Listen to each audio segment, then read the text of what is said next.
சந்திரகுமார் சந்திரசேகர் அவர்கள் இருப்பார்கள் என்று அவருக்கு தெளிவாக சொல்லுறேன். நான் யாழ்ப்பாணத்தில் பிறந்தவன், தேசிய தலைவன் பிரபாகரன் பிறந்த வல்வெட்டித்துறையை பார்த்து வளர்ந்தவன் என்ற அடிப்படையிலே நான் இந்த விடயத்தை அவருக்கு சொல்ல விரும்புகிறேன்.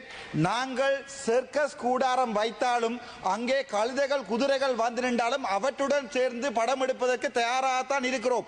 ஆனால் அவ்வாறான கழுதைகளை எங்களுடைய தலைவராக ஏற்றுக்கொள்ள யாழ் மண்ணில் பிறந்த எந்த தமிழனும், யாழ்ப்பாணத்திலே பிறக்காத எங்களுடைய அமைச்சர் சந்திரசேகர் அவர்கள் சிலையரும் யோசிக்கலாம், தான் சண்டிப்பனம் செய்து என்ன ஏதாவது செய்யலாமா என்று.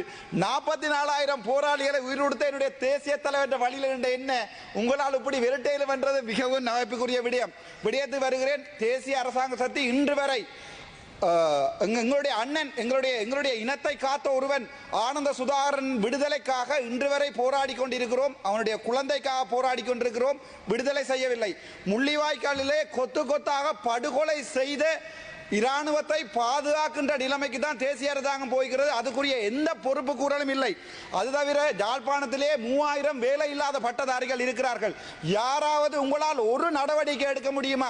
அது உங்களுடைய 3 கத்தரி தோட்ட விரலிகள் என்று சொல்வார்கள். எங்களுடைய மக்கள் தவறுதலாக உங்களில் ஏற்பட்ட நம்பிக்கையால் 3 கத்தரி தோட்ட கும்பரைன பம்பையோ என்று சொல்வார்கள். சிங்களத்திலும் சொல்லுகிறேன், 3 கத்தரி தோட்ட விரலிகளால் யாழ்ப்பாணத்திலே ஏதாவது நடந்திருக்கின்றால் இல்லை. நான் தெளிவாக ஒரு விடயத்தை சொல்ல விரும்புகிறேன். எங்களுடைய அமைச்சருக்கு வான்படை, நிலப்படை, கரும்புலிப்படை இதுவும் போய் ஆகாய படையை வைத்திருந்ததுதான் தமிழீழம். எங்களுடைய நன்றி.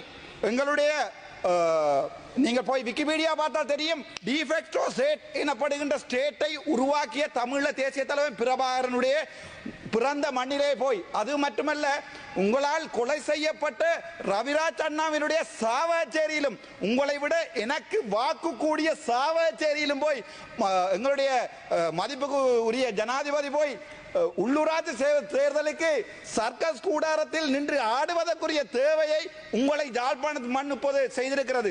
அது மட்டுமல்ல, யாழ்ப்பாணத்தில் பார்த்தால் இப்போது பாதையோர வியாபாரிகளுடைய குரல் வலையை நெரிக்க ஆரம்பித்திருக்கிறீர்கள். பஸ் ஸ்டாண்டில் பிரச்சனை ஆரம்பிக்கிறீர்கள். நான் நினைக்கிறேன் தேசிய அரசாங்க சக்தி, நான் உங்களுடைய ஆதரவாக இருந்தவன், என்னை திட்டமிட்ட ரீதியிலே டிசிசி மீட்டிங் வரக்கூடாது என்பதற்காக 23ஆம் தேதி நடந்த சம்பவத்துக்காக 29ஆம் தேதி வரை வெயிட் பண்ணி என்னுடைய மொபைல் போனை ட்ராக் பண்ணி இதுக்குரிய பதிலை அடுத்தடுத்த கிழமைகளில் நான் சொல்லுகிறேன். நன்றி. மக்கள் வல்வெட்டித்துறையில் இருக்கின்ற மக்கள் மிகவும் அன்பாக வரவேற்றார்கள். வரவேற்றவர்களோடு உரையாடினார்கள், கருத்துக்களை பரிமாறிக்கொண்டார்கள். கருத்துக்களை பரிமாறிக்கொள்ளுகின்ற போது கருத்துக்கு சொல்லுங்க பாப்போம்.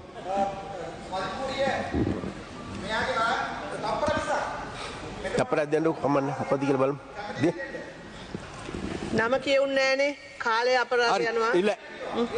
இல்ல என்ன என்ன இல்ல அர்ஜுனா என்னவெண்டா, சரியா நான் என்னத்தை சொல்ல வந்தேங்கிறது புரிஞ்சு கொண்டு காதீங்க. சரியா நீங்க சும்மா ஒன்று மறந்துடாங்க. சரியா நாங்களும் உங்களை போன்று அந்த விளையாட்டெல்லாம் செய்யுமா இருந்தா உங்களுக்கு ஓடுறதுக்கு இடம் பார்த்தாது. பிளீஸ். சரியா அதனால வேண்டி உங்களோட இதை நீங்க கவனமா தக்க வச்சு கொள்ளுங்க.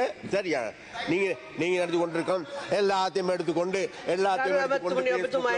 லைவா இது பண்ணி கொண்டு இருக்கிறதுல அந்த ஷோ காட்டுறதுல எங்களுக்கு முடியும். சரியா அதனால பிளீஸ். சரியா அதனால வேண்டி உங்களோட அந்த அச்சுறுத்தலுக்கோ உங்களோட அந்த விளையாட்டுகளுக்கு நாங்க இனி இது உங்களுக்கு நீ சந்தர்ப்பையா உங்களுக்கு அந்த சந்தர்ப்பம் கேளுங்க. சஜித் பிரேமதாஸ் அவரை கேட்டு உங்களோட சந்தர்ப்பத்தை பெற்றுக்கொண்டு டைமை பெற்றுக்கொண்டு பேசுங்கள்.